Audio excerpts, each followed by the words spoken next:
अकल्प आयुष्य भावे तया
अकल्प आयुष्य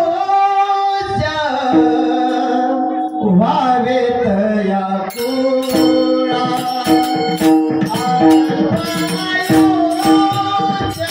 तया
Hare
अकल्प आयुष्य व्हावे तया कुळा, अकल्प आयुष्य व्हावे तया कुळा, माझिया सकळा भाविकासी विष्णुदासा, कल्पनेची बाधा न हो कवणे काळे, ही संत मंडळे सुखी असो. अहंकाराचा वारा न लागो राजसा. माझी विष्णुदासा भाविकासे. कल्पनेची बाधा न हो कवळे काळे. हे संत मंडळे सुखी असो. नामा म्हणे तया असावे कल्याण. ज्यामुखी निधान पांडुरंगा. कल्पनेची बाधा न हो कवळे काळे.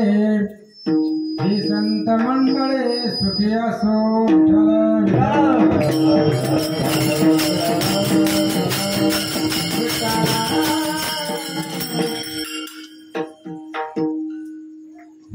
प्रस्तुत प्राप्त प्रसंगी निरूपण सेवेकरता निवडलेला अभंग. त्याला थोडा आवाज द्या. मला जास्त वर गायला होऊ नका. ज्ञानेश्वरी पारायण करू पुन्हा दुपारी ब्रह्मपत्र आहे घासा बसलाय. आणि मग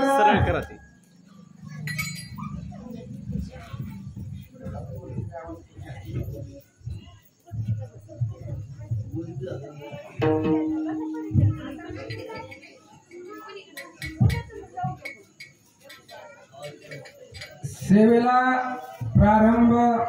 सुरुवात करण्याच्या अगोदर छोटासा परिहार. अखंड हरिनाम सप्ताह मौजे सौंदर्य. आता याच्यामध्ये नवीन कुणीच नाहीये. कीर्तनकार बी इथलाच आहे आणि ऐकणारी सगळी इथलीच आहेत.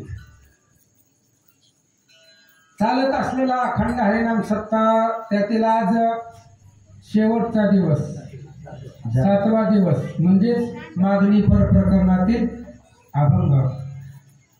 अनेक 6 दिवस झाले 6 कीर्तन ऐकले आपण. आनंद वाटला. होय पकवाले. कोणता होता पहिल्या दिवशी अभंग? वा साई महाराज सुंदर. पडता जड भारी पहिल्या दिवशी. दुसऱ्या दिवशी अभंग होता आता तुम्ही कृपावंत साधू संत. तिसऱ्या दिवशी धन्य ते संसारी दयावंत जे. चौथा दिवस वैराग्याचे भाग्य. पुढं संत संग हाची लाग. पुढं 5वा दिवस पहाते पांडव अखंड वनवासी परित्या देवासी. आणि कालचा अभंग भावे गावे गीत शुद्ध करोडिया. आणि आजचा कल्पायुष्य भावे. काय काय सगळं ध्यानात खाली आणलंय कुठं?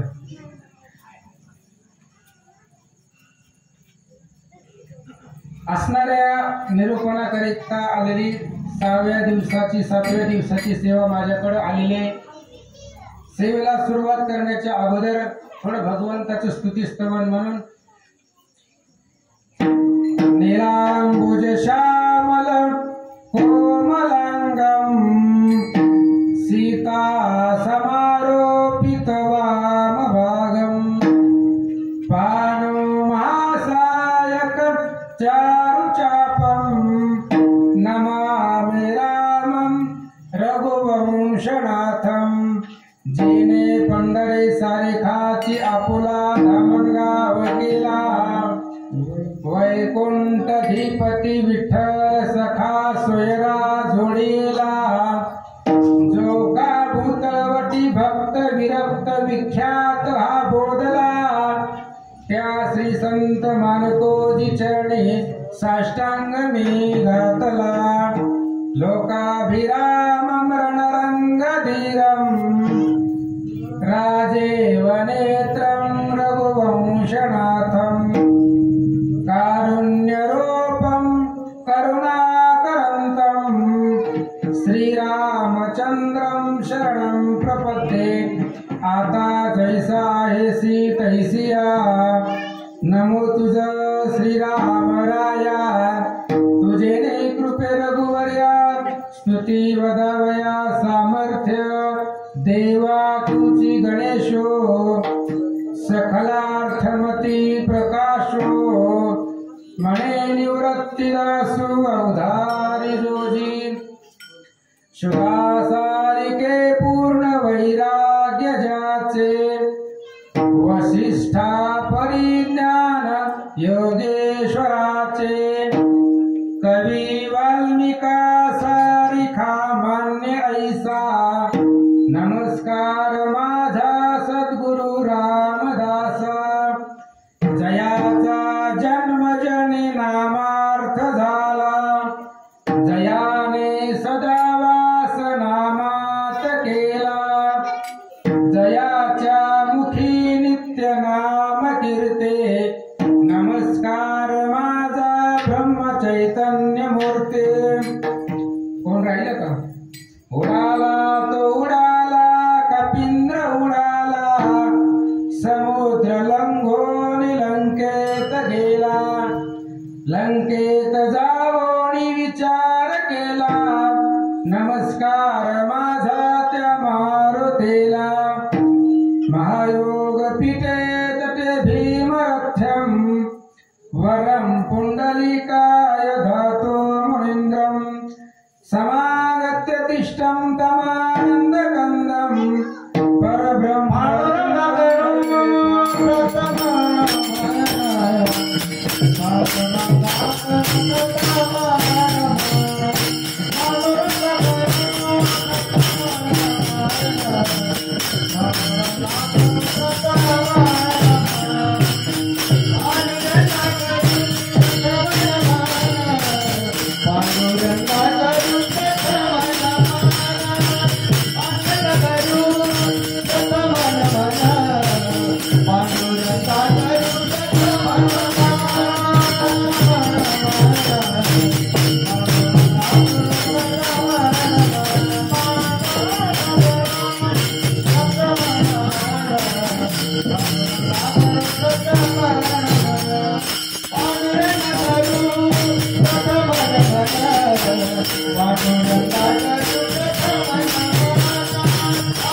जगद्गुरु वैराग्यमूर्ती देहू निवासी श्री संत तुकाराम महाराज यांचे पूर्व अवतार देवाचे लाडके भक्त अत्यंत लळीवाळ नामदेव महाराज यांचं 4 चरणाचं आहे.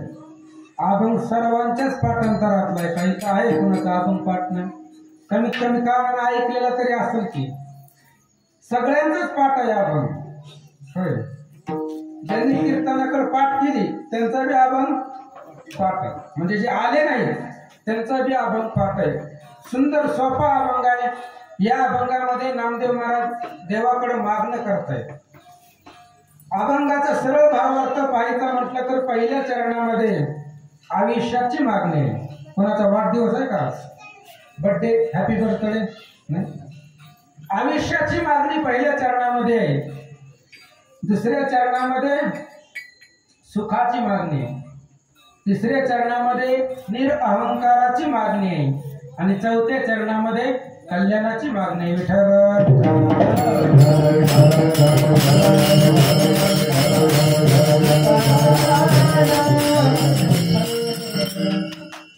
करायची का कीर्तनाला सुरुवात? नको. एक सावकार होता. मी काही गोष्टी सांगायला आलेलो नाही, पण सांगावं लागतंय म्हणायचं. कीर्तनाला काय यायचं, कीर्तनाचे फायदे काय. एक सावकार होता आणि सावकाराला त्याच्या पत्नीने सांगितलं गावात सप्ताह चालू आहे आणि आज 7वा दिवस आहे. 7 दिवस झाले तुम्ही एक दिवस बी कीर्तनाला गेले नाही. मग आज शेवटचा दिवस आहे. लांबून महाराज आलेला आहे. सुंदर कीर्तन आहे, जावा म्हणले त्याच्या कीर्तनाला. सावकार म्हणला जाऊ आहे, जावा म्हणले. बर. आता आलं, हे कधीच कीर्तनाला येत नव्हतं, आलं. आता सावकार म्हणल्यावर प्रतिष्ठित व्यक्ती होता गावामध्ये, मान प्रतिष्ठा सन्मान होता त्याला. आणि मग आल्यावर सर्वांनी म्हणले या या या या म्हणले. पुन्हा मग आल्यावर बसा म्हणले. इथं बसलं, कीर्तनकाराच्या पुढं बसलं आणि कीर्तनकाराने आपण धरला की घोरायला लागलं. काय करायला? कीर्तनकाराच्या पुढे झोपी गेलं महाराज. ते कीर्तन केलं महाराजांनी. महाराज गाडीत बसून निघून गेला. सगळे आपापल्या घरी गेली, तरी ही इथं बसून झोपला. विनेकरी बाबा होते पहारेवाले. त्यांनी सांगितलं सावकार कीर्तन झालं म्हणले. झालं, चांगलं होते म्हणले कीर्तन. महाराज बी आपापल्या घरी गेले म्हणले. आता तुम्ही जावं म्हणले घरी. सावकार घरी गेला 12 वाजता. बायकोनं दरवाजा उघडला. विचारलं पत्नीनं कोणता अभंग होता.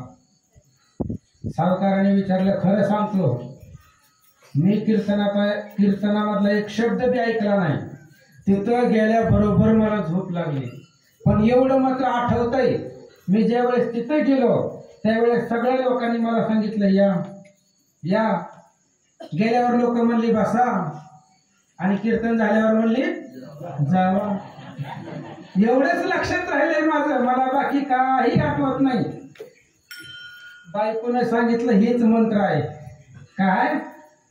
या बसा, या बसा, या बसा. म्हणा की कीर्तनातला मंत्र आहे. बोर झाले का तुम्ही? जाऊ का घरी मी? पत्नीने सांगितलं सावकार हेच कीर्तनातला मंत्र आहे म्हटलं, याचा जप करा. आता सावकाराची 2 तास कीर्तनात झोप झाली होती महाराज चांगली. त्याच्यामुळे त्याला आता गाडीवर झोप लागला. मग त्यानं आठवायला सुरुवात केली. या बसा जावा. त्याच्या घरामध्ये चोर आले. कोण आलं? चोर आले. सावकाराचा आपला जप चालू होता. चोराने खिडकीतनं बघितलं कोण जाग आहे का. कोणी जाग नव्हतं. बायको झोपी दिली होती. सावकार बी आपलं पडलेले होते. मग चोराने थोडस आतमध्ये जाण्याचा प्रयत्न केला की सावकार म्हणला या. चोराने म्हटलं आपण ह्याच तालुक्यातले आहेत. सावकाराने आपल्याला ओळखलं म्हणले. मग त्यांनी विचार केला सावकाराने बघायच्या आधी आपण जायला पाहिजे. त्यांनी फक्त खाली बसले, ते खिडकीतून खाली बसले की सावकार म्हणले बसा. ते म्हणले आता काय खरं नाही गड्या. म्हणले आता चला पळून तरी जाऊ. म्हणून त्यांनी माना वळवल्या. सावकार म्हणला जावा. चोर म्हणले सावकाराने आपल्याला ओळखलंय, आता पळून जाण्यात मजा. मग त्या आतमध्ये दरवाजा उघडून गेले सावकाराकडे. सावकार. सावकाराने बघितलं आणि चोर. हा म्हणले चोर माझ्या घरी. ती चुकी झाली म्हणले सावकार. तुमच्या घरी नाही यायला पाहिजे होतं, चुकी झाली आमची, माफ करा आम्हाला. वाटलं तुम्हाला जर काही वाटत असेल तर आमचं जे कालचं गाठोड आहे तिथं तुमच्यापाशीच होतो, पण आमचं नाव कुठं घेऊ? आमचं नाव कुठं घेऊ? सावकारीने नाव घेतलं तर तुरुंगामध्ये बसावं लागेल ना. म्हणून चोराने जी काल गाठोड आणलं होतं बरोबर ती सावकारापाशी दिलं आणि सांगितलं आमचं नाव कुठं घ्यायचं. सावकार म्हणले निघा. निघा म्हणले जातो, पण आमचं नाव निघा. चोर निघाले. सावकारानं बायकोला उठवलं. मोठ म्हणले काय झोपती? बघ म्हणले. बायको म्हणली एवढं? सावकार म्हणला रात्रीच्या महाराजाचं पाकिट आहे. काय म्हणला सावकार? रात्रीच्या महाराजाचं पाकिट आहे. बायको म्हणले सावकार कधी नाही तर तुम्ही एकदा कीर्तनाला गेले आणि कीर्तनामधले फक्त 3 शब्द ऐकले आणि त्या 3 शब्दाचा एवढा आपल्यावरती परिणाम झाला. जर तुम्ही सगळं कीर्तन ऐकलं असतं तर संत मानकोजी महाराजांची कृपा तुमच्यावर झाली असते. म्हणून कीर्तनाला येत जावा. देव कोणाचं पाकिट कोणाला देईल सांगता येत. विठाला विठाला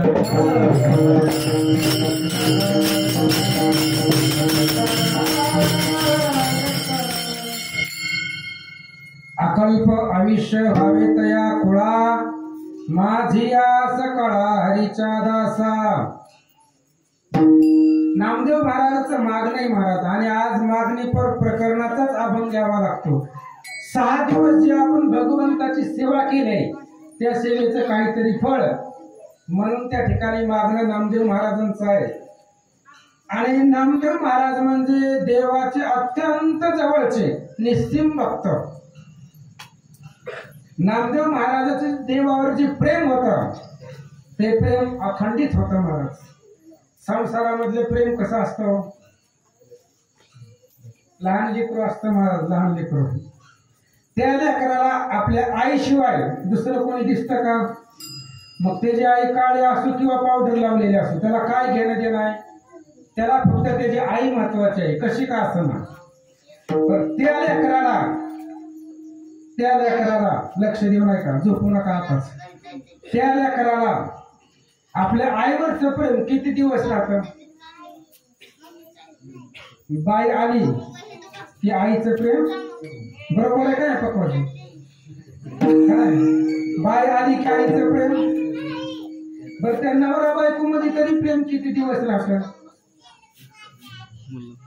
4-6 महिने, एखाद्या वर्ष. म्हणून त्या नवरा बायकोवरचं प्रेम त्यांच्या लेकरावर जातं आणि त्यांच्या लेकराचं प्रेम त्याच्या बायकोवर असतं. त्याच्यामुळे हे जे संसारातलं प्रेम आहे कसं आहे संपणार आहे. पण नामदेवांचं भगवंतावरती प्रेम निष्ठळ होतं, अखंडित प्रेम होतं, अबाधित प्रेम होतं. आणि नामदेव महाराजांनी जी मागणं केलंय, जे भगवंताला मागितलंय ती मागणं देवाशिवाय दुसरं कोणी पूर्ण करू शकत. मी जर म्हटलं मला आयुष्य द्या तुम्हाला देता येईल का? नामदेव महाराजांचं जे मागणं आहे या अभंगामधलं ते मागणं देवाशिवाय दुसरं कोणीच पूर्ण करू शकत नाहीये. मग नामदेव महाराजांचं मागणं तरी काय आहे? अभंगाचं पहिलं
Thank you.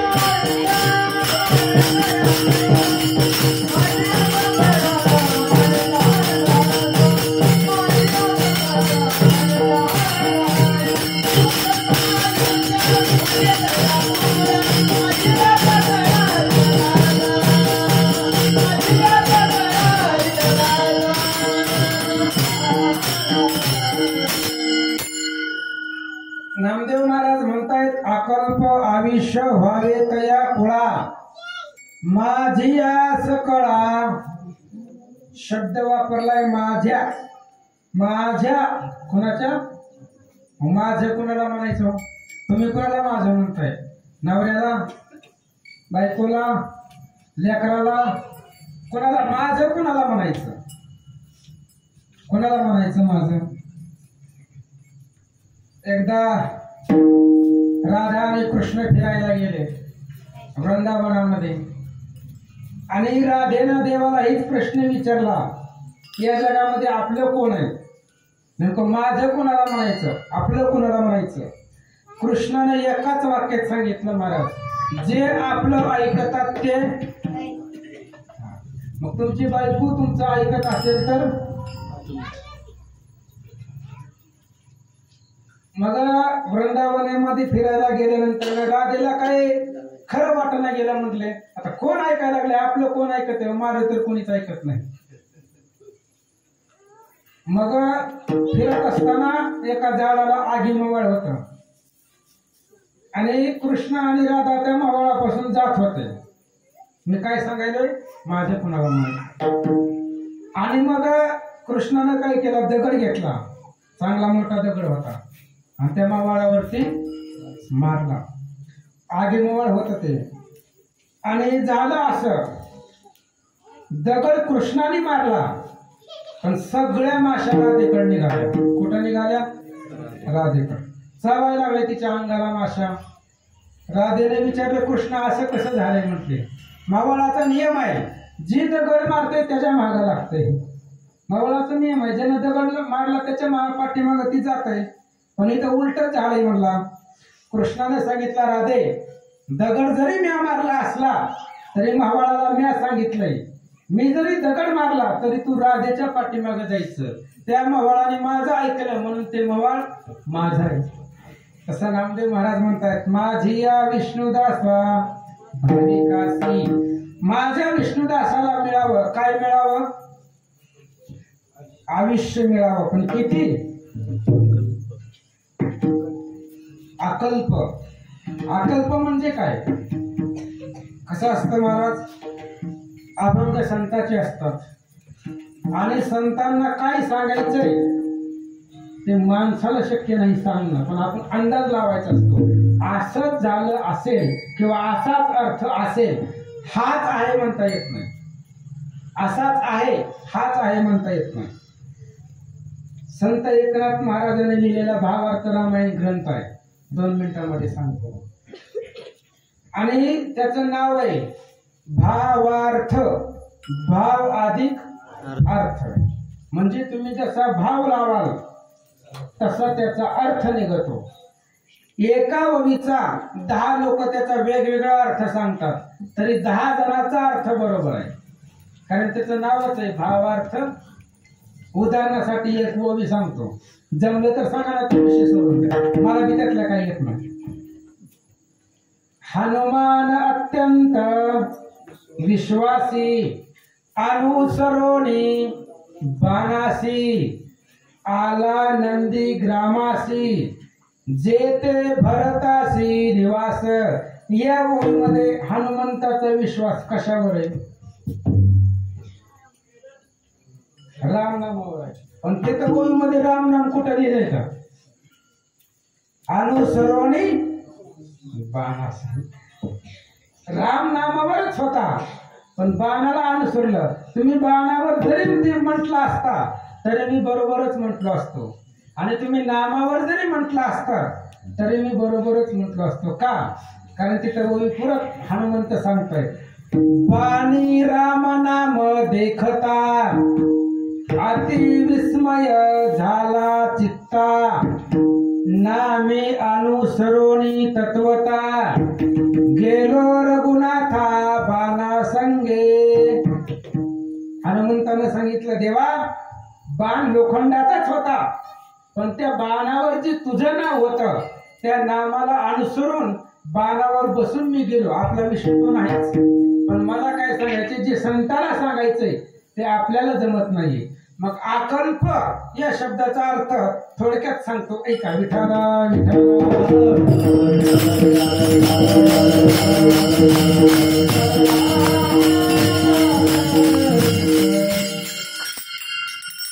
अकल्प आयुष्य व्हावे तया कुळा. अकल्प अकल्प अकल्प म्हणजे किती?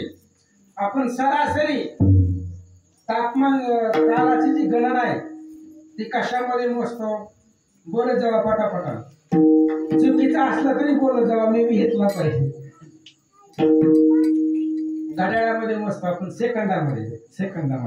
मग पटापटा बोलायचं. आता 60 सेकंदाचा 1 मिनिट. मोठ्यानं 60 सेकंदाचा बरोबर आहे ना. 60 सेकंदाचा 1 मिनिट. 60 मिनिटाचा 1 तास. 1 तास. हुशार आहेत मुलं, खूप हुशार आहेत. 60 मिनिटाचा 1 तास. 24 तासाचा 1 दिवस. वा, मोठ्यानं बोला. 24 तासाचा 1 दिवस. 7 दिवसाचा 7 दिवसाचा 1 आठवडा. 2 आठवड्याचा 15 2 आठवड्याचा 15 1 पंधरवडा. आणि 2 पंधरवड्याचा 1 महिना. 1 महिना. आणि 2 महिन्याचं पुढं 2 महिन्याचं 2 महिन्याचा 1 ऋतू होतो महाराज. उन्हाळा, पावसाळा, हिवाळा जे आहे ते मोसम आहे. काय? 2 महिन्याचा 1 ऋतू होतो.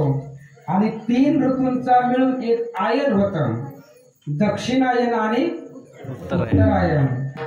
आणि 2 आयनाचं 1 वर्ष होतं. 2 आयन झालं त्याला आपण 1 वर्ष म्हणतो. 12 वर्ष झालं 1 तप. 1 तप म्हणतो आपण त्याला. 12 वर्ष झाले की 1 तप म्हणतो. 25 वर्ष झालं रौप्य म्हणतो त्याला आपण, रौप्य. 50 वर्ष झालं त्याला सुवर्ण. हुशार आहेत मुलं. 50 वर्ष झालं त्याला सुवर्ण म्हणतो. 75 वर्ष झालं अमृत महोत्सव म्हणतो. आणि 100 वर्ष झाली त्याला आपण शताब्दी म्हणतो.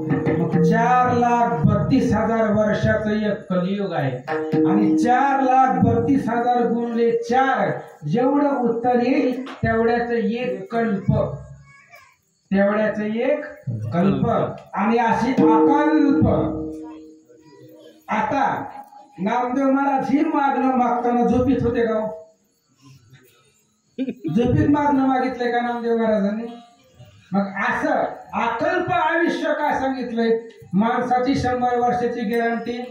100 तर जाऊ दे, मी घरी जातोय का नाही मला माहित नाही. म्हणजे माणसाच्या जीवनाची गॅरंटी नाहीये. मग त्यांनी असं अकल्प आयुष्य का मागितलं? कारण नामदेव महाराजांना माहित आहे इथं जो जन्मलाय तो रामायणामधून सांगतो काही अडचण नाही. जे जे आकारात ते आले ते नाशा ते पावले. जे जननी जठरी नाही जन्मले ते अमर झाले सर्वस्वे. रावणाने नारदांना विचारलं होतं, म्हणले मला मरणच नकोय. त्यावेळेस त्यांनी सांगितलं, हे बघ, जी जन्मलंय ती मरणार आहे. मग मरण कुणाला नाही? जे जननी जठरी नाही जन्मले ते अमर झाले सर्वस्वे. जे आईच्या पोटातून जन्मलेले नाहीत तेच अमर आहे. मग आईच्या पोटातून कोण जन्मलेलं नाही? मग जे जन्मले ते. मग नामदेव महाराजांनी असं का मागितलं अकल्प आयुष्य? त्याचं कारण आहे महाराज. नामदेव महाराज सांगतात अकल्प आयुष्य व्हावे तया. नामदेव महाराजांनी म्हटलंय का अकल्प आयुष्य व्हावे त्या व्यक्ती किंवा व्हावे तयाला? कुणाला सांगितलं? कुळाला सांगितलंय. कारण नामदेव महाराजांना माहित आहे माणूस संपतो, कुळ संपत, कुळ संपत. मग त्या कुळाला अकल्प आयुष्य मिळावं म्हणजे काय? कुळाला अकल्प आयुष्य मिळावं म्हणजे काय? धन्य हरी भक्त जन्मले जा. भक्त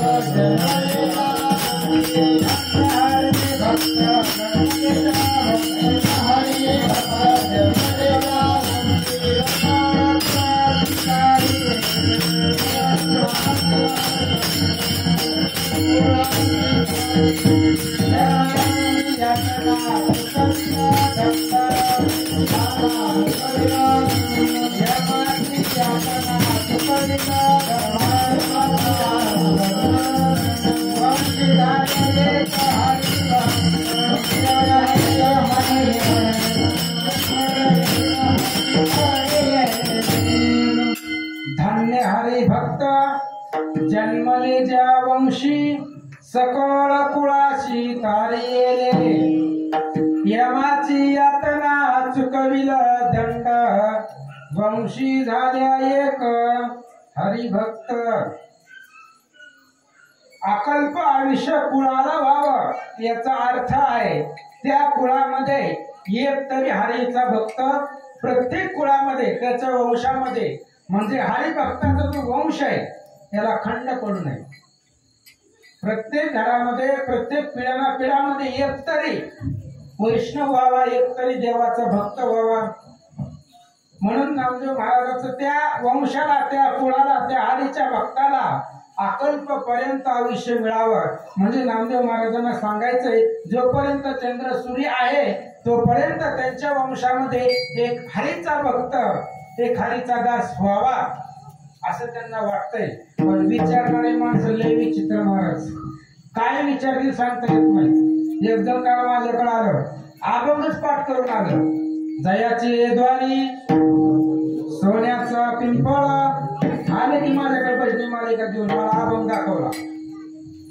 म्हणलं काय म्हणणं तुझं म्हणले महाराज तिथं आळंदीमध्ये सोन्याचा पिंपळ आहे का खरंच आहे का मी म्हणले नाही मग म्हणले ही अभंग खोट आहे का मी म्हणले नाही मला म्हणला तुम्हाला पटांगणात न्यावं लागतं बडवावं लागतं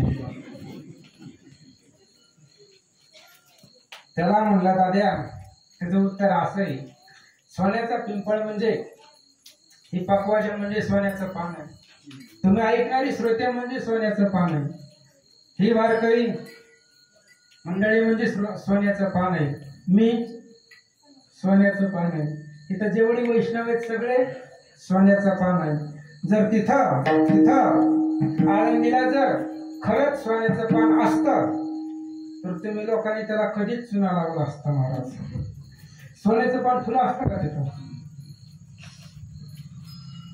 पण मग तीच आलं दुसऱ्या दिवशी सोडीत नाही महाराजाचा पाठलाग लवकर लोक तीच दुसऱ्या दिवशी आलं तिसरा पोराला घेऊन आला चालविली जड भिंती हरी चांग याचे भांते मोक्ष मार्गेचा सांगते त्याने सांगितलं महाराज ज्ञानेश्वर महाराजांनी भिंत चालवली होती तुमचं कसं त्याला म्हणलं ही खंडोबाचं मंदिर मी शाळेपासून येतो म्हणलं काय अवघड आहे ज्ञानेश्वर महाराजांनी भिंत चालवली ही मंदिर तिथं घेऊन जातो फक्त तू वाघावर बसून ये तू वाघावर बसून ये मी मंदिर तिथं नेतो शक्य आहे का त्याला असं कारण ती संत आहे होय नवे हा सामान्य महिमा संताचा नैवेद्य हातीचा मूर्ती जेवी असे असणारे संत नामदेव महाराज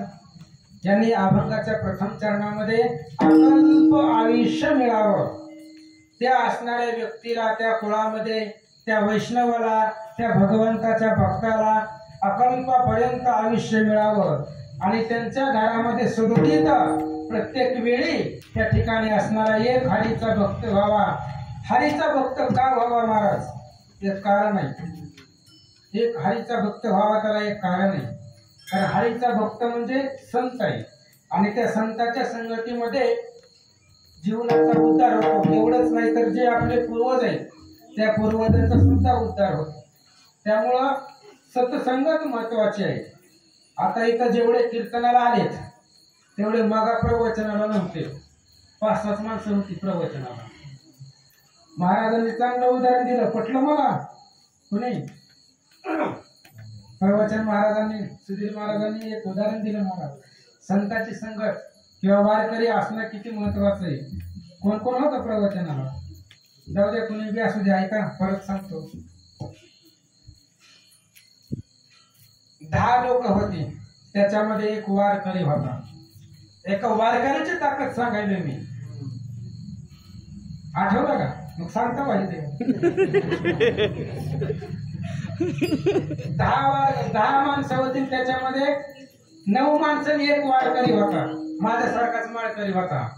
पंढरपूरला निघाली होती. काल परवा जसं वारं कावदाना पाऊस झाला तसंच तिथं भयंकर पाऊस सुरू होता. विजा चमकत होत्या, विजांचा लकलकाट होता. ती 10 जण, 9 लोक आणि एक महाराज वारकरी, 10 जण त्या झाडाच्या खाली थांबले. आता पावसामध्ये वीज चमक असताना झाडाच्या खाली थांबू नये, पण ती थांबली आणि वीज येत होती. महाराज वीज येत होती आणि त्या झाडाच्या जवळनं परत माघारी जात होती. वीज येत होती, झाडाच्या जवळनं परत माघारी जात होती. 10 जणांनी ओळखलं आपलं रामनाम सत्य आजच आहे म्हणले. पण वीज ज्या अर्थी येते माघारी जाते, याचा अर्थ असा आहे आपल्या 10 जणांमधला कोणीतरी एक जण मरणार आहे, एक जण मरणार आहे. मग त्या 10 जणांनी प्लॅनिंग केलं, म्हणलं हे बघा एक जण मरणार आहे, त्याच्यासाठी 9 जणाला अडचणीत आणायला नको. मग प्रत्येकानं इथून चिपळे सरांच्या घरापर्यंत जायचं. मग 20 त्याच्या अंगावर पडली किती, 9 जण वाचते.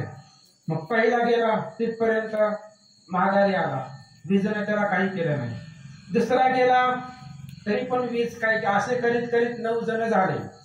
10व्या माझा नंबर आला वारकऱ्याचा. आता वारकऱ्याने ठरवलं ज्या अर्थी 9 जण वाचलेत त्या अर्थी आपला नंबर निश्चितच होईल.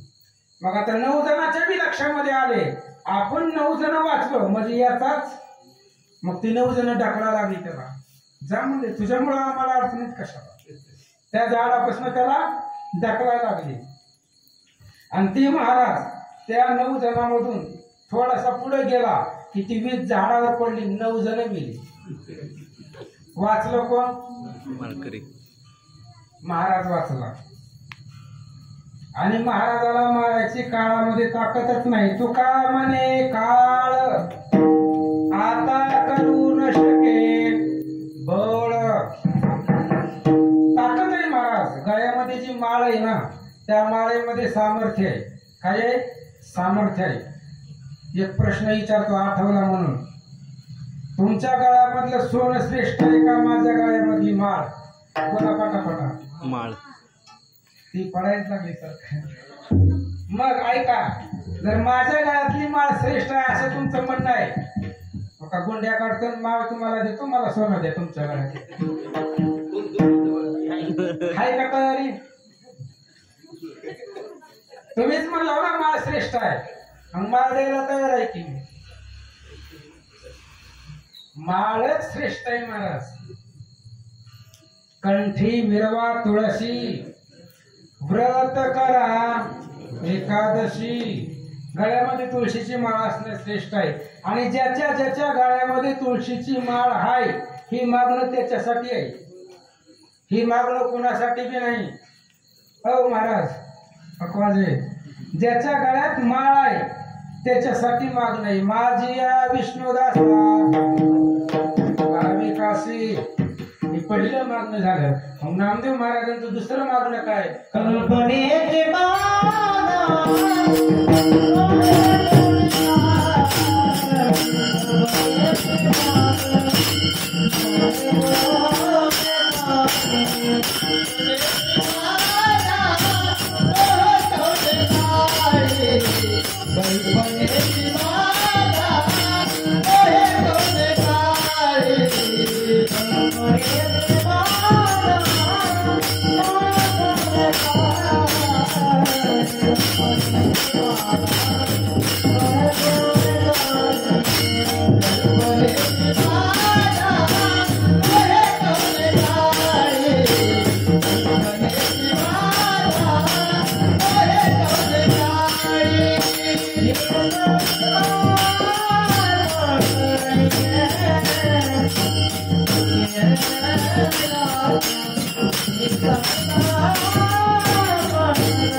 कल्पनेची बाधा न हो कवळे काळी, ही संत मंडळे सुखे असो.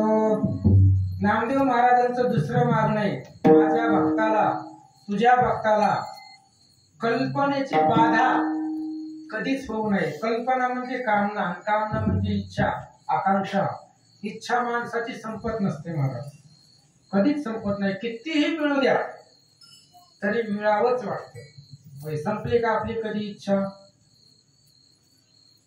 संताकडे इच्छाच नसते महाराज, पण आपल्याकडे असते.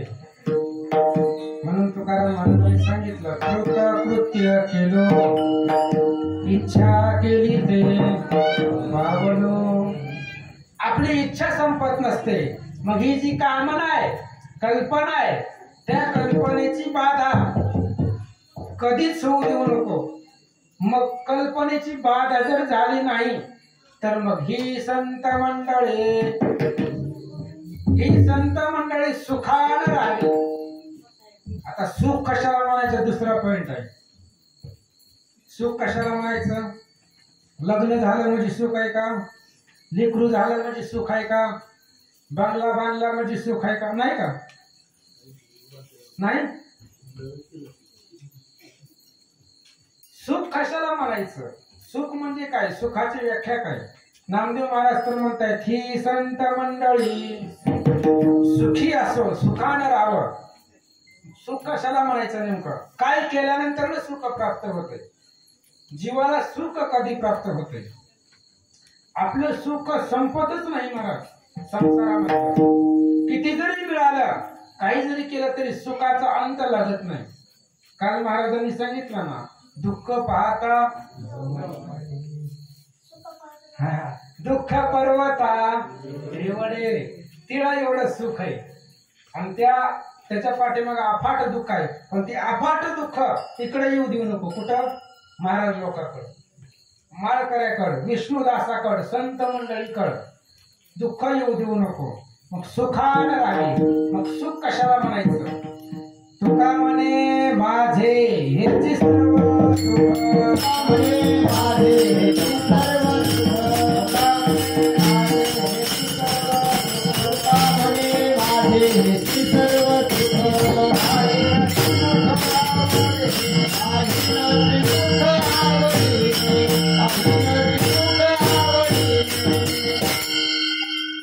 संतांचं सुख देवाचं रूप पाहण्यामध्ये असते.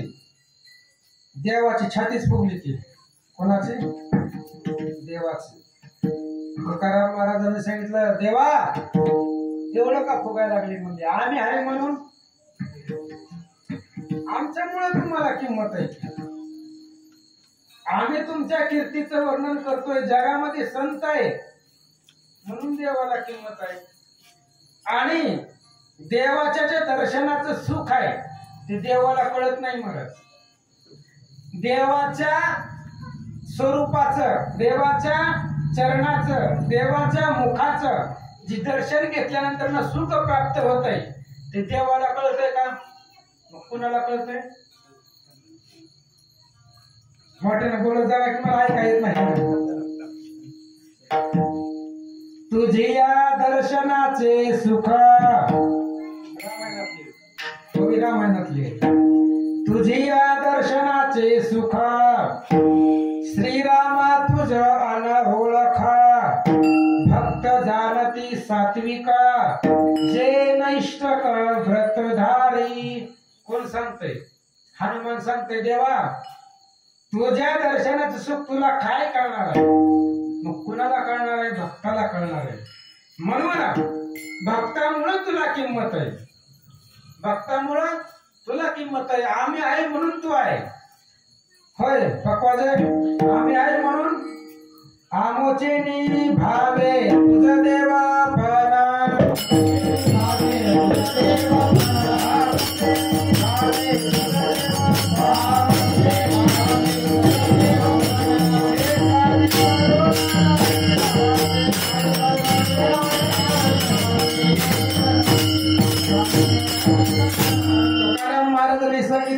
आमचे निभावे तुझं देवपणा ते का विसरून आमच्यामुळे तुला किंमत आहे.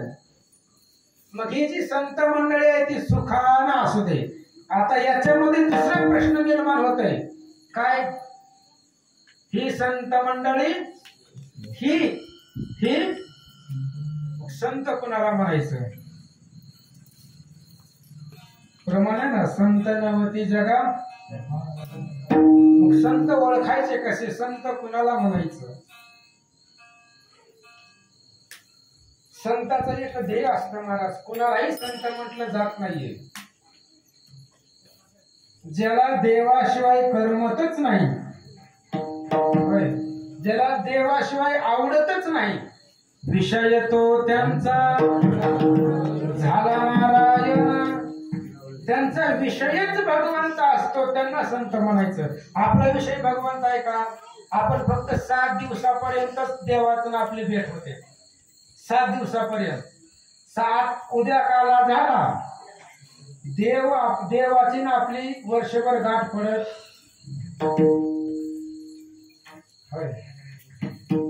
देवाची ना आपली गाठ पडत. मग संत कुणा, संत कसा किंवा संत कसे ओळखायचे? संत कुणाला म्हणायचं?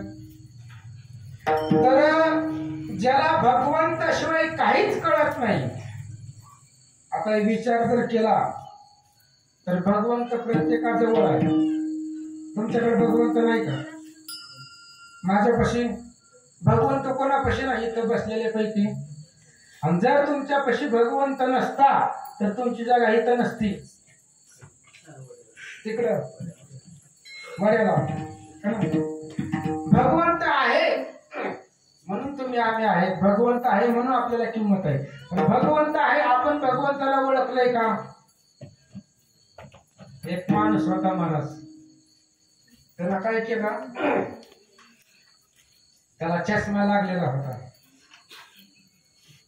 तुमच्या देवाकडे ऊन म्हणत नाही ना, चष्मा लागलेला होता. पुस्तक वाचायला लागला त्यानं, चष्मा असा डोक्यावर ठेवला, डोळ्याच्या वर केला चष्मा आणि वाचला पुस्तक. पुस्तक वाचून झाले, त्याला कंटाळा आला. पण चष्मा कुठं आहे? अख्खं घर पालतं केलं महाराज, गल्ली पालती केली, खाटाखाली बघ, इकडं बघ, टीव्ही खाली बघ, सगळीकडे बघ, त्याला चष्मा दिसाना महाराज. सगळं कुठंच अख्खं घर पालतं केलं, त्याला चष्मा दिसाना. मग अचानक त्याची नजर आरशावर पडली. कुठं पडली? आरशावर पडली. मग ते आरशाच्या समोर गेला की त्याला चष्मा कुठं होता? चष्मा त्याच्या जवळच होता, पण चष्मा दाखवणारा त्याच्या जवळ नव्हता. चष्मा दाखवणारा कोणीतरी पाहिजे होता. कोणी दाखवला चष्मा? म्हणून मार्ग दावणे, आपल्याला रस्ता दाखवणारा संतांनी मार्ग दाखवलेला आहे, पण आपल्याला त्या मार्गाने जाऊच वाटत नाही महाराज. वेदाने सुद्धा मार्ग सांगितलेला आहे. वेद अनंत बोलिला, अर्थ तुकाची साधिला. वेद अनेक बोललाय.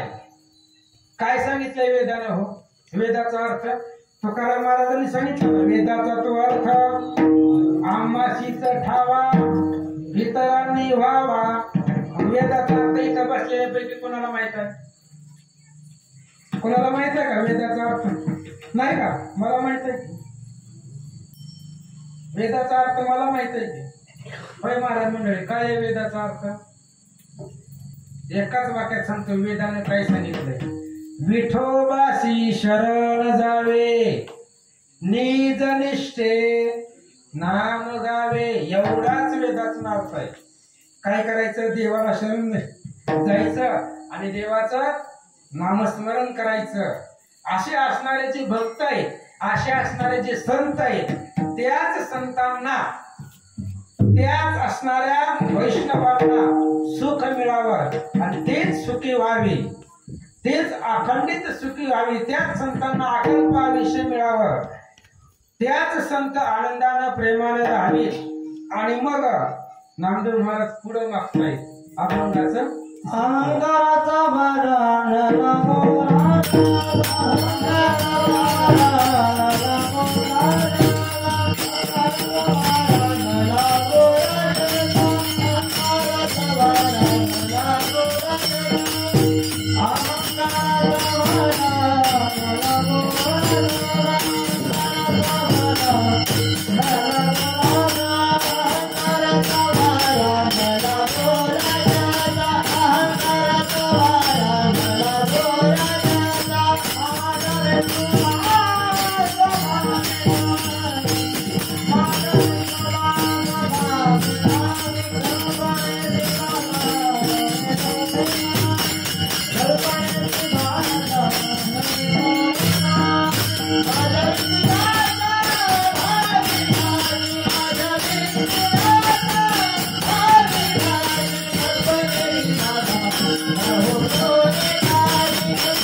रामदेव महाराजांनी जी पहिल्या चरणामध्ये जे मागितलं होतं ती साहजिक आहे. आयुष्याची मागणी सोपी आहे, दिली देवानं जाऊ दे म्हणले.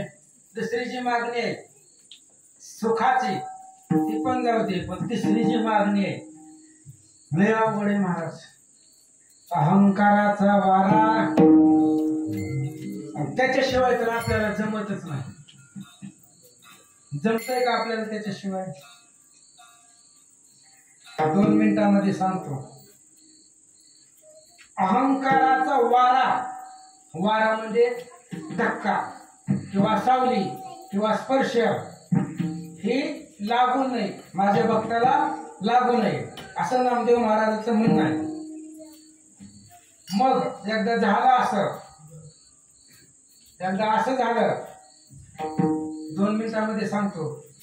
युद्धकांडाच्या 2ऱ्या अध्यायामधला विषय आहे.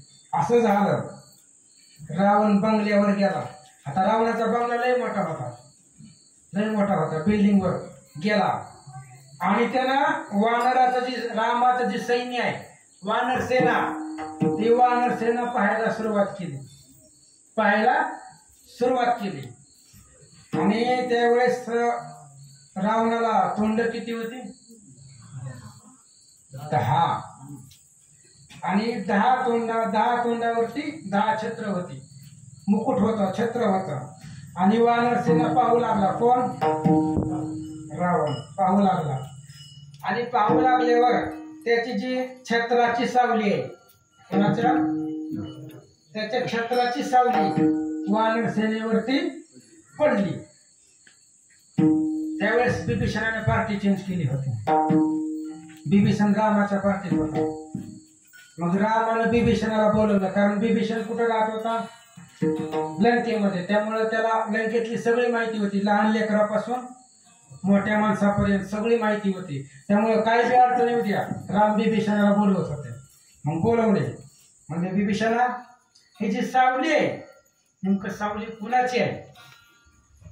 त्यावेळेस बिभीषणानं सांगितलं, बिभीषण म्हणे श्री रघुनाथ, तुझा शत्रू सेना पाहत, त्याच्या छत्राची येथा छाया पडत समस्तावरे. बिभीषणानं सांगितलं, रामा तुझा वैरी आहे. देवाचा वैरी कोण आहे? रावण. आपल्या अभंगामध्ये रावणाचं नाव आहे का? अहंकाराचा वारा, देवाचा वैरी अहंकार आहे. रावण नाही, अहंकार आहे. आणि अहंकाराचं प्रतीक रावण आहे. मग त्या अहंकार रूपी रावणाची सावली किंवा अहंकाराची जी सावली आहे ती माझ्या भक्तावरती पडली.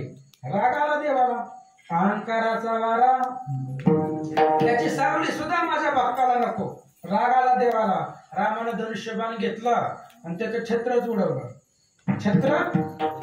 मुकुट उडवला.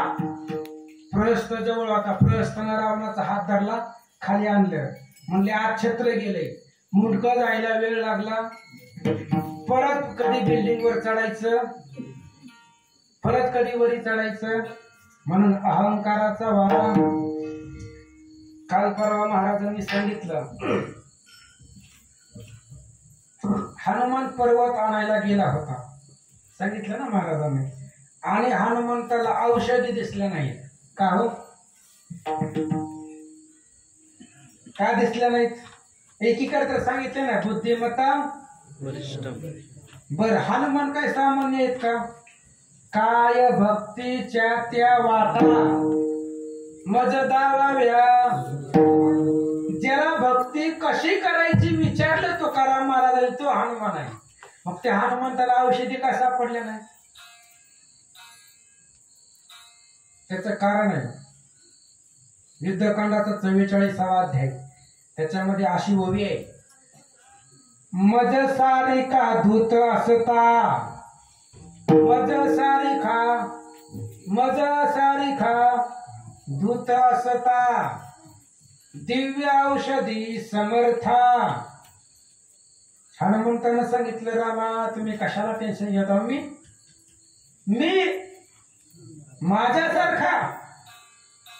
माझ्यासारखा असताना, होय माझ्यासारखा असताना तुम्ही का टेन्शन घेता? रामानं ते लिहूनच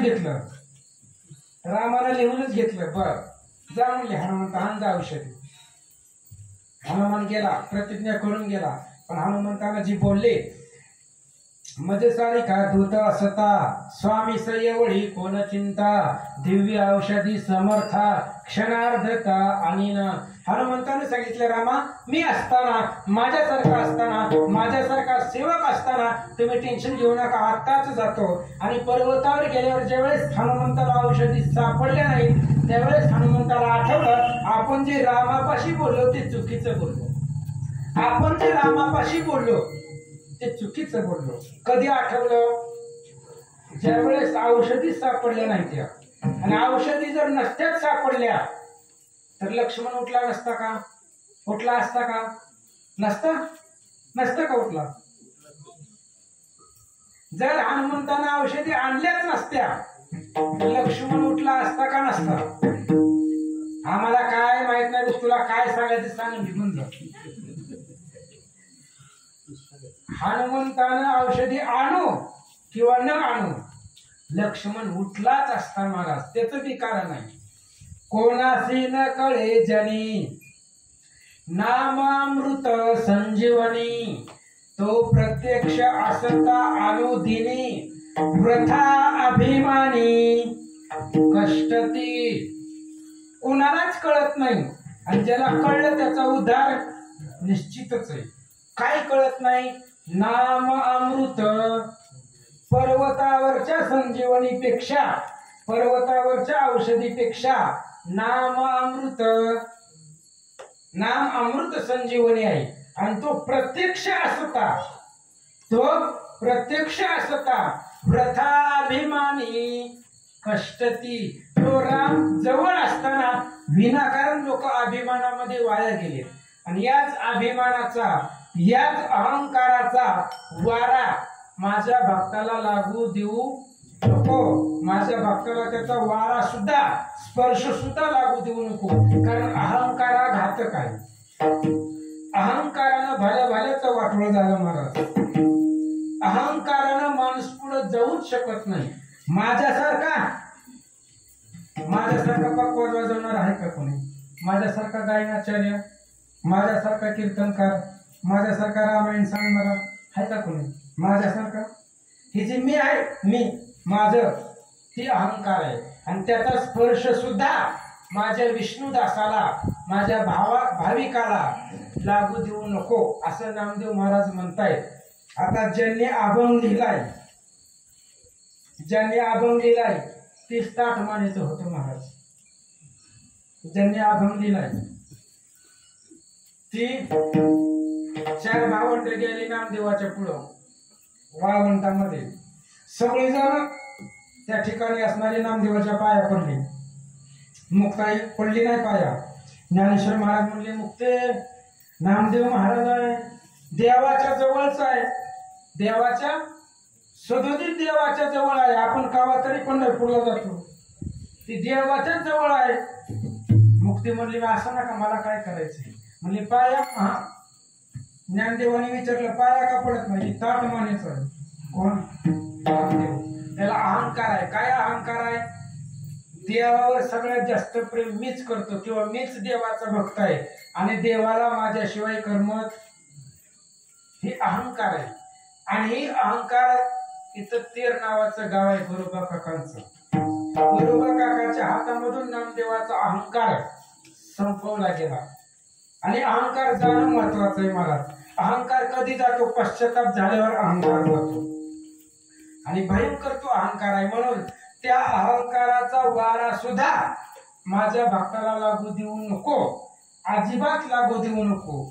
मग जी इतर कीर्तनाला आलेली आहेत, ज्यांच्या ज्यांच्या गळ्यामध्ये तुळशीची माळ आहे, ज्याच्या मुखामध्ये देवाचं भजन आहे, त्याचं सर्वांगानं कल्याण असावं अभंगाचं नामा म्हणे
तया असावे कल्याण ज्या मुखी निधान.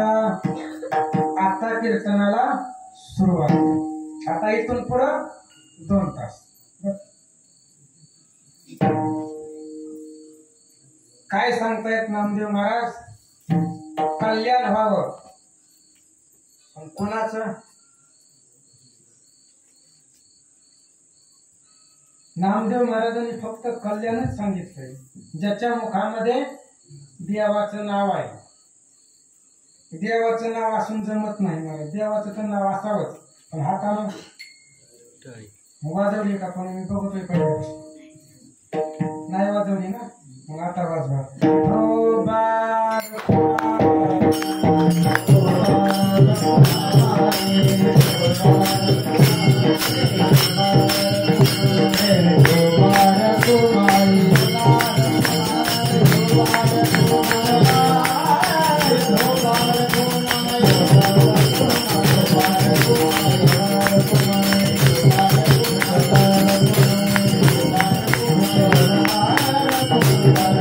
Thank you.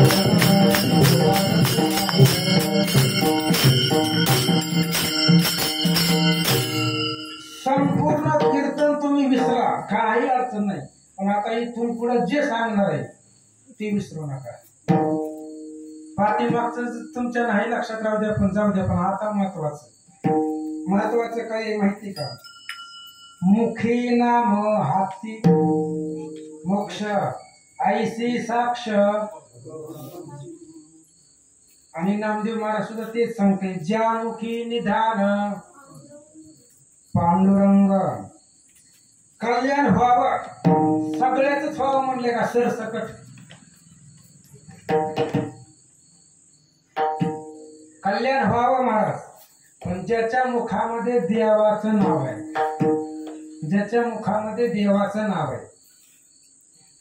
नामदेव महाराजांनी फक्त कल्याणच सांगितलंय, पण एकनाथ महाराजांनी सांगितलंय नित्य श्रीराम नाम स्मरण, तेथे यश कीर्ती कल्याण, ब्रह्म पावती सनातन, हे महिमान स्मरणाचे. जिथं देवाचं नाव आहे तिथं यश कीर्ती आणि कल्याण. ज्याच्या तोंडात देवाचं नाव आहे त्याची कीर्ती होते महाराज. आम्ही कुठं बी जाऊ द्या, आमच्या गळ्यामध्ये फुलांचे थार पडते. अपरात्री फिरतो महाराज रामायण करीत, आम्हाला दुसरा काहीच काम धंदा नाही, फक्त रामायण करीत हिंडायचं. जीवनात दुसरं काय करायचं? काय करायचं जीवनामध्ये येऊन? ज्या मुखी निधान, फक्त भगवंताचं भजन करायचंय. आणि भगवंताचं भजन करण्यासाठी जन्म आहे, भाकरी खाण्यासाठी नाही. माणसाचा जन्म कशासाठी आहे? भगवंताचं भजन करायला जन्म आहे. पण आपण तेच करत नाही.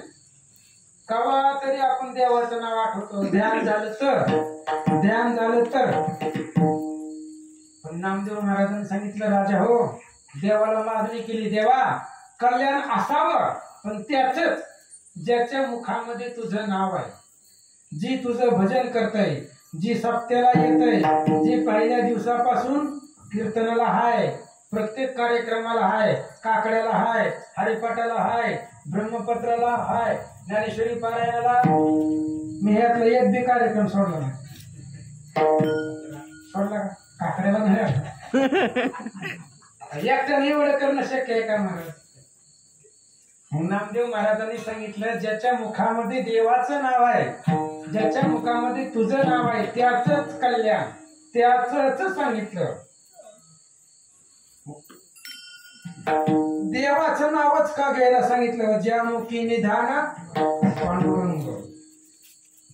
देव आहे म्हणून तुम्हाला आम्हाला किंमत आहे. बरं, आता एका मिनिटामध्ये सांगतो. आपण रात्री झोपतो, आता कीर्तन झाल्यावर झोपणारच आहेत की सगळे झोपतो. आता देवाच्या मनामध्ये विचार आला, ह्याला सकाळी उठवायचंच नाही, तर उठवायला 4 जण लागतात. लक्षात आलं का?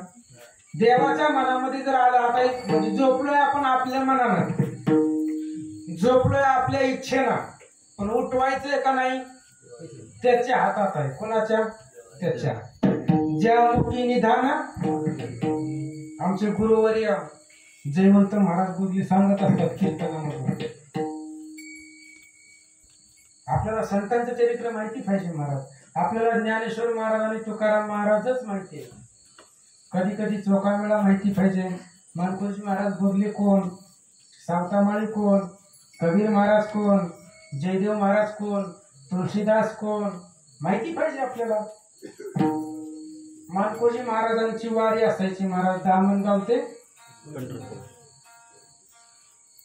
वारी असायची. आणि एकदा महाराज वारीला निघाले. कोण? मानकोजी महाराज वारीला निघाले. मी काय सांगतोय, ज्या मुखी निधान, तेवढंच सांगायचं, तेवढ्यावरच कीर्तन करायचं. आता ऐका, मानकोजी महाराज पंढरपूरला निघाले. मानकोजी महाराजांचा नियम असा होता, पंढरपूरमध्ये गेलं, वाळवंटामध्ये गेल्यावर चंद्रभागेमध्ये स्नान करायचं, देवाचं दर्शन घ्यायचं, 1 रुपयाचा सिधा घ्यायचा. सिधा म्हणजे पीठ, थोडक्यात सिधा घ्यायचा आणि 1 रुपया चंद्रभागेमध्ये अर्पण करायचा. आणि त्या सिधा ब्राह्मणाला दिल्याशिवाय त्यांची वारी पूर्ण होत नव्हती, मानकोजी महाराजांची. आणि त्या दिवशी असं झालं होतं, तिथले एका श्रीमंताने सगळ्या ब्राह्मणाला भोजन दिलं होतं. सगळ्या पंढरपुरामध्ये एक पण ब्राह्मण राहिला नव्हता. मग मानकोजी महाराज वाट बघू लागले. 1 रुपयाचा सीधा विकत घेतला आणि कोणी ब्राह्मण भेटतोय का म्हणून मानकोजी महाराज पाहू लागले. 2 तास गेले, 3 तास गेले, कोणी येईना. आता पंचपक्वान्न सोडून इकडे कशाला येते शिद्याकडे कोरड्या, कोणी येईना. मानकोजी महाराजांनी विचार केला, जर सीधा ब्राह्मणाला दिलाच नाही तर माझी वारीच पूर्ण होत नाही. मग ही बघितलं त्याने, कोणी बघितलं? त्याने बघितलं, पांडुरंगाने बघितलं. मग पांडुरंगाने विचार केला कोणाला पाठवावं. मग परत दुसरा विचार आला, आपल्याला काय काम आहे, कोणाला बी पाठवण्यापेक्षा आपल्याला काय काम आहे उभारण्याशिवाय दुसरं. आणि भगवंत खाली आलेच आहे पण अजून एकदा खाली आला म्हणजे काय फरक पडायला. मग पांडुरंगाने ब्राह्मणाचं रूप धरलं. मी काय सांगतोय, ज्या मुखी निधान पांडुरंगाने ब्राह्मणाचं रूप धरलं. काठी टेकवत टेकवत टेकवत टेकवत वाळवंटामध्ये आले. काठी टेकवत टेकवत आले. कोण? पांडुरंग ब्राह्मणाच्या रूपामध्ये आले. आणि सांगितलं, या ब्राह्मणाला कोणी शिधा जेवण वगैरे काय मिळेल का? 8 दिवस झालं जेवलं नाही. कोण म्हणलं? ब्राह्मण, पांडुरंग. मानकोजी महाराजाला समाधान वाटलं.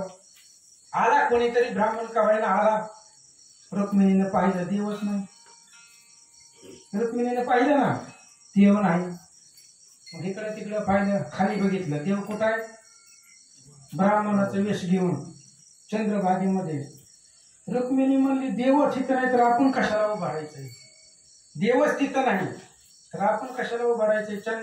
शंभू तेथे, अंबिका होय, चंद्र तेथे, संत तेथे असले हुशार आहेत महाराज. बारके ते हुशार आहेत, वयाच्या वळपाट आहेत. रुक्मिणीने विचार केला, जिथं आपला नवरा असेल तिथं आपण.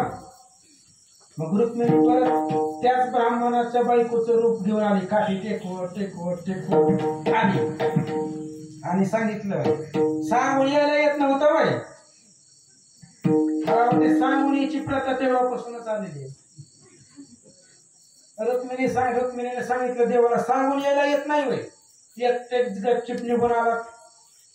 मानकोजी महाराजांना आनंद झाला. एक ब्राह्मण नव्हता तिथं, दोघं आले ती. मग मानकोजी महाराजांनी ती शिधा घेतला आणि रुक्मिणी त्या ब्राह्मणाच्या पत्नीच्या हातामध्ये दिला. आणि त्या ब्राह्मणाच्या पत्नीने सांगितलं, म्हणले महाराज तुम्ही चंद्रभागेला जावं म्हणले, हातपाय धुवून या. तोपर्यंत मी या शिद्याचा पानगी म्हणतात त्याला, पानगी बनवते मी शिद्याचं, आपण 3 जण मिळून खाऊ. मानकोजी महाराज म्हणले, 1 रुपयाचा शिदा आहे, याच्यामध्ये एक माणूस जेवणार नाही, याच्यामध्ये एक माणूस जेवणार नाही. त्याच्यामध्ये हे दोघं आले, त्याच्यामध्ये मी तिसरा कशाला उगाच. नको म्हणले तुम्ही. रुक्मिणी साहेब ऐकायला गेल्या. रुक्मिणी साहेबांचा आग्रह जावा म्हणले महाराज. मानकोजी महाराज म्हणले नको. त्यावेळेस मानकोजी महाराजांनी ब्राह्मणाला सांगितलं, तुमच्या बायकोला सांगा म्हणले. ते म्हणले आपल्या काही चालत नाही, आपण तिच्या शब्दाच्या, आपल्या तिच्या पुढं काही चालत. ती म्हणेल, मग ती म्हणते ना हात पाय धुवून या, चला दोघं. मग मानकोजी महाराज आणि ब्राह्मण रूपी पांडुरंग गेले, चंद्रभागेमध्ये स्नान केलं आणि आले. रुक्मिणी आई साहेबाच्या हातामधून ते पानगे बनवले होते महाराज, 3 बनवले. आता 3 पात्रामध्ये पानगे वाढले. मानकोजी महाराजांना चव वेगळीच वाटली महाराज. आता ते आई साहेबांनी बनवलेले होते. मी काय सांगतोय, ज्यामुखी निधान. आणि मानकोजी महाराजांना चव त्याची वेगळी लागली, पण ती आवडलं, जिभेला आवडलं. पण आता मागावं कसं? आवडलं पण मागता येत नाही. मग रुक्मिणी आई साहेबांना पानग त्यांना दुसरं पानग वाढायला लागले. त्यावेळेस मानकोजी महाराज म्हणले नको म्हणले, खाऊ तर पण नको. ही तेव्हापासून पद्धत आहे महाराज. खायची तर असते पण उगं नको म्हणायचं. खायचं तर असतंय आपल्याला पण उगं हो ना. आणि कसं असतं महाराज, नको म्हणलं की जास्त वाढतं, नको म्हणलं की जास्त वाढतं. मग मालकोजी महाराजला खाऊ वाटले पण उगाच नको नको म्हणायचं. रुक्मिणी आई साहेब आग्रह करायचे. मग ती खाल्लं. मालकोजी महाराजांनी विचार केला, मी 1 रुपयाचा सीधा आणला होता, याच्यामध्ये 3 जण डबल जेवले, मग त्याच्यामध्ये किती शिल्लक आहे त्या पातेल्यामध्ये ती तरी बघावं म्हणून मालकोजी महाराजांनी त्या पातेल्यात डोकावलं. जेवढा शिधा आणला होता तेवढा तसाच शिल्लक, तेवढा तसाच. मालकोजी महाराजांनी वर बघितल्याने काही 2 जण होती. कोण वर बघितलं तर ती ब्राह्मण बी नाही आणि त्याची पत्नी बी नाही. कोण होती ती? मग ती कशासाठी आली, त्याला काय कामधंदा नव्हते का? ज्यामुखी निधान, भगवंताच्या भक्तीमध्ये तेवढं सामर्थ्य आहे. महाराज मालकोजी महाराजांच्या डोळ्यामधून पाणी आलं. माझ्यासाठी भगवंतानी, रुक्मिणी आई साहेबांनी त्या ठिकाणी एवढं वृद्धाचं वेश घेतला, माझ्यासाठी इथं आले, माझ्यासाठी भगवान परमात्मा आला. अंतकरण भरून आलं महाराजांचं. आनंद वाटला, समाधान वाटलं. देव येत असतो, देव सगळी काम ऐकतो, पण कुणाचं ज्यामुखी निधान, कुणाचंही देव ऐकायला एवढा रिकामा होय. तुम्ही उद्या सांगून बघा देवाला ऐकत आहे का बघा. भगवंत ऐकतो महाराज, सगळी कामं करतो, सगळी करतो. गरज पडली तर बाळांपण सुद्धा करतो, बाळांपण सुद्धा. चोखोबांच्या पत्नीचं बाळांपण केलं, मग अजून देवानं काय करावं?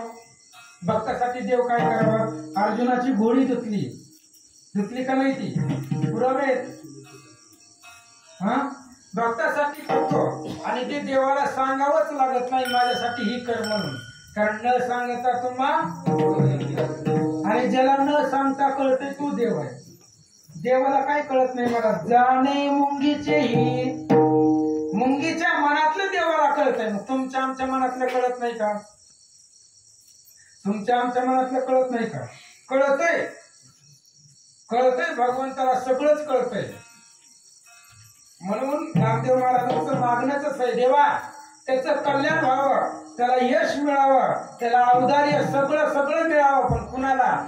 ज्याच्या मुखामध्ये अखंडित तुझं नाव आहे, तुझं भजन आहे, त्यालाच विजय मिळावा. विठ्ठल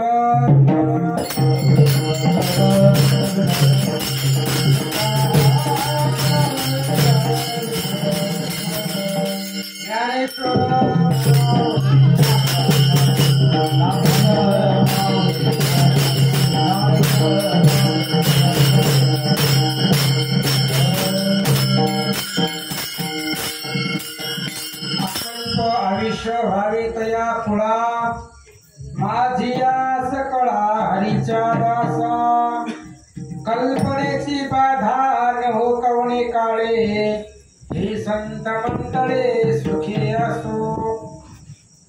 नामदेव महाराजांनी देवाकडे मागणं केलंय, पण हे मागणं नामदेवांसाठी नाही, तर हे मागणं तुमच्या आमच्यासाठी आहे. कारण मरण कुणाला मरावं वाटतंय हो? म्हातारा माणूस जरी झालं तरी मरू वाटत नाही महाराज. उदंड आयुष्य भोगावं, आयुष्य जगावं असं वाटतंय, मरूच वाटत नाही कुणाला. आता एखाद्याला मी सांगितलं, 5 वर्षाच्या लेकराला मी सांगितलं तू म्हातारपणामध्ये मरणार आहे, त्यानं आतापासून टेन्शन घ्यायचं का? 5 वर्षाच्या वयापासूनच लोड घ्यायचा का मी मरणार आहे म्हणून? मरण तर प्रत्येकालाच आहे. म्हणून नामदेव महाराजांनी सांगितलं, ही जी तुझी परंपरा चालत आलेली आहे, ही परंपरा अखंडित राहावं आणि ह्या परंपरेला कधीच खंड मिळू नये. कोणची परंपरा? माझे आजोबा विणेकरी होते, माझे वडील आणि मी कपत्राच आहे काय आणि सुद्धा पुढे तेच होणार आहे ना. म्हणजे ही जी काय परंपरा आलेली आहे, ही जी काय भगवंताच्या भक्ताची परंपरा आहे, ती अखंडित चालू राहावी, त्याला कधीच खंड मिळू नये. ही असणारी नामदेव महाराजांचं मागणं विशेष आहे. महाराज त्यांनी काही मागितलं नाही. जे तुझं भजन करते, आता सप्ताह तर संपलाय महाराज, खरं तर पहिल्या दिवशी पाहिजे होतं कीर्तन, म्हणजे गर्दी तरी झाली असते. आता सप्ताह संपलाय, आता उद्यापासून कीर्तन नाही ती म्हणली, पण ज्याला आवड आहे आपल्या गावामध्ये चालतं महाराज अखंडित आबा पोथी लावतेत, कुठला ना कुठला ग्रंथ चालू असतो मंदिरामध्ये. येत जावा तासभर ऐकायला, सांगायला मीच असतोय. येत जावा ऐकायला, तेवढ्याच एक तास भगवंताच्या नाम चिंतनामध्ये जाते. आणि आपल्या कीर्तनाचा विशेष तो आहे काळ सारावा चिंतने.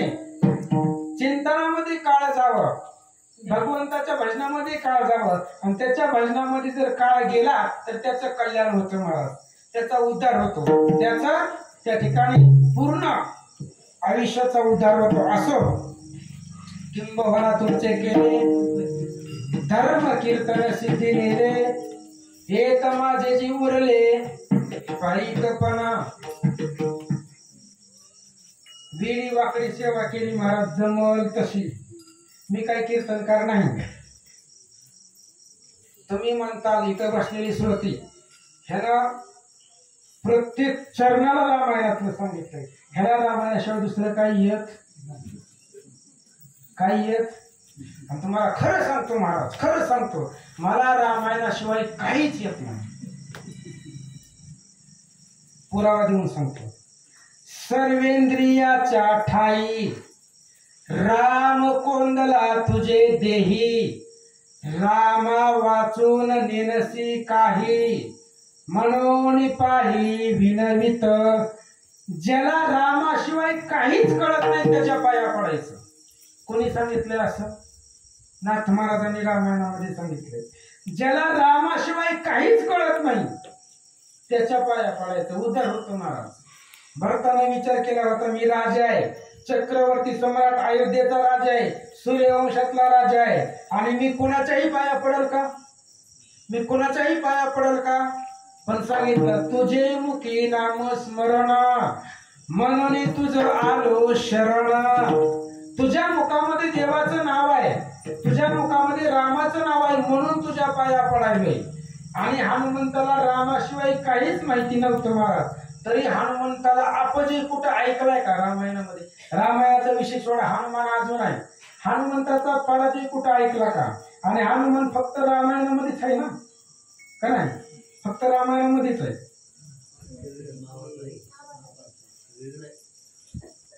हरिविजयामध्ये हनुमान आहे, पांडव प्रतापामध्ये हनुमान आहे, जैमिनी अश्वमेधामध्ये हनुमान आहे, कलियुगामध्ये 2 मिनिटांमध्ये सांगतो महाराज. हनुमंताचं मंदिर कुठं असतंय? गावाच्या बाहेर. का असतंय? गावात करमत नाही का त्याला? गावाच्या बाहेरच का असतंय? ज्यावेळेस यम येतो माणसाला नेला, तेव्हा येता येता हनुमंताची भेट घेऊन येतो. यम हनुमंताचीच का भेट घेतो? 33 कोटी देव आहेत ना जगामध्ये, मग हनुमंतालाच का भेटतो? त्याचं कारण आहे महाराज. त्या यमाचा यमदंड पाही, मोडून गेला तुझे देही. यमाचं थोबाड फोडलं होतं हनुमंतानं एवढं असताना. हनुमंतानं लहान असताना यमाचं थोबाड फोडलं होतं, त्यामुळे यम हनुमंताला घाबरत होता. म्हणून यम माणसाला न्यायच्या आधी हनुमंताची भेट घेतो. हनुमंताला विचारतो कसं काय चाललंय गावात, वातावरण कसं आहे. हनुमंताने जर चांगलं म्हटलं तर यम बाहेरच्या बाहेर निघून जातो. हनुमंताने जर सांगितलं चांगलं आहे गावामध्ये सगळे आनंदात आहे, तर यम गावामध्ये येत नाही. आणि हनुमंताला आनंद कधी वाटतो? हनुमंताला आनंद कशामध्ये आहे? हनुमंताला आनंद देवाच्या कथेमध्ये आहे. मग गावामध्ये जर सदोदित कथा चालू असेल तर मग हनुमान म्हणतो गाव आनंदित आहे, यमाला मागच्या मागच पाठवतो. आणि गावामध्ये जर काही चालू नसेल तर हनुमान म्हणतोय माझ्याकडे यायचं सुद्धा. मग यम आला हनुमंताकडे आणि हनुमंताला विचारलं, हनुमंता आज कुणाचा नंबर आहे? तुम्ही ज्याचं नाव सांगाल त्याला घेऊन जातो, कारण आम्ही तुमच्या आज्ञेत आहे, आम्ही तुमच्या शब्दाच्या बाहेर नाही. मग हनुमंताने विचार केला, सप्ताह सुरू झाल्यापासून कोण कोण मंदिरात फिरकलं नाही, कोण कोण कीर्तनाला आल्या नाही, एक दिवस तरी. हनुमंतानं लिस्ट काढली, म्हणजे हे बघ एवढी लोक सप्त्याला 8 दिवसात एक जाई आलेली, त्यांना घेऊन जायला अडचण ज्या मुखी निदान पांडुरंग असो झालेली सेवा तुम्हा सर्व संतांच्या चरणी अर्पण. म्हटलं तर मी कीर्तनकार नाहीये महाराज, पण आपल्या गावातला सप्ताह त्याच्यामध्ये काहीतरी योगदान पाहिजे, काहीतरी योगदान असावं. आणि मी कीर्तन करायला सुरुवात केली रामायणाच्या जीवावर. बरं, रामायणामध्ये एवढे बाबे येते महाराज, कुठेच अडचण येऊ देत नाही, कुठंच नाही येऊ देत. आणि कोणता विषय घ्या तुम्ही. आता अजून एक सांगतो 1-2 मिनिटांमध्ये. नाथाने जे रामायण लिहिलं ते रामायण अगदी उतरत्या वयामध्ये लिहिलंय, म्हणजे अंत समयाच्या टाइमाला. म्हणजे रामायण पूर्ण होईपर्यंत सुद्धा नाथ महाराज जगले. नाथ महाराज जगले. युद्धकांडाच्या 44व्या अध्यायापर्यंत नाथाने रामायण लिहिलं. आणि तिथं नाथांचा प्रयाण समय आला, जायची वेळ आली. म्हणजे आता काल परवा झाले 8 दिवसापूर्वी नाथ षष्टीचा वेळ आला. नाथांनी सांगितलं मला जावं लागतंय, पण श्रोत्यांनी सांगितलं नाथ महाराज तुम्ही चालला, पण अर्ध सोडून जात असतात का? होय, कीर्तनात उठून जात असतात का? अर्ध सोडून जायचं नाही. पण नाथ महाराज म्हणले काळाला आम्हाला थांबवता येत नाही. थांबवता येत नाही म्हणजे थांबवता येते पण थांबवू शकत नाही, थांबवू शकत नाही म्हणले. मग काय करायचं? मग त्यांच्यापाशी एक मुलगा होता, एवढाच साई महाराज एवढा एक मुलगा होता. ती गोबड होतं, त्याला बोला येत नव्हतं. त्याचं नाव गावबा होता. नाथ महाराजांनी त्याला बोलवलं, ज्याला बोला येत नव्हतं त्याला बोलवलं. त्याच्या डोक्यावरती हात ठेवला आणि म्हणली लिह. काय लिह? रामायण लिह. त्यानं पहिला आदेश लिहिला महाराज. नाथांच्या ओळीमध्ये आणि गावबाच्या ओळीमध्ये काहीच फरक नाही, सेम टू सेम ओव्या. ही सद्गुरूची कृपा आहे, भगवंताची संतांची कृपा आहे. म्हणून तिथनं पुढं रामायण गावबा काकांनी लिहिलं. पण नाथांनी जे रामायण लिहिलंय ते रामायण ज्ञानेश्वरीच्या अभ्यासावर लिहिलंय. कशाच्या जीवावर लिहिलंय? ज्ञानेश्वरी प्रतिशुद्ध कोणी केले? महाराज मंडळी. ज्ञानेश्वरी प्रतिशुद्ध कोणी केले? नाथ महाराजांनी केलेले. आणि नाथ महाराजांनी ज्ञानेश्वरी वाचून अभ्यास करून रामायण लिहिले. मी मंच बोलत नाही महाराज. ज्ञानेश्वरीचा 9वा अध्याय आणि भावार्थ रामायण मधला बालकांडाचा 9वा अध्याय बघायचंय का? काही इथं घर आहे, तिथं ग्रंथ आहे, जाऊन घेऊन या. चालू होईपर्यंत बघा, चेक करून खरं बोलतोय का खोटं. नाथांनी जी रामायण लिहिलं ज्ञानेश्वरीच्या अनुसंधानावरती लिहिलं.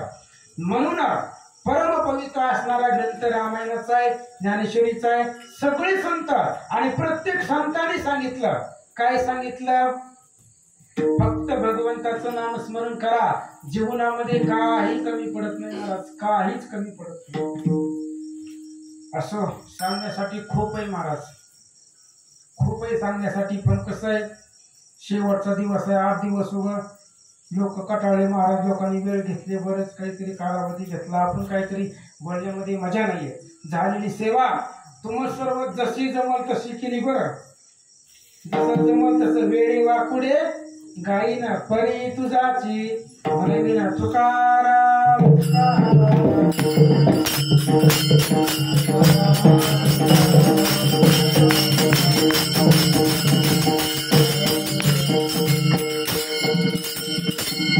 नामामुळे तयार असावे कल्याण, ज्या मुखी निदान पांडुरंग.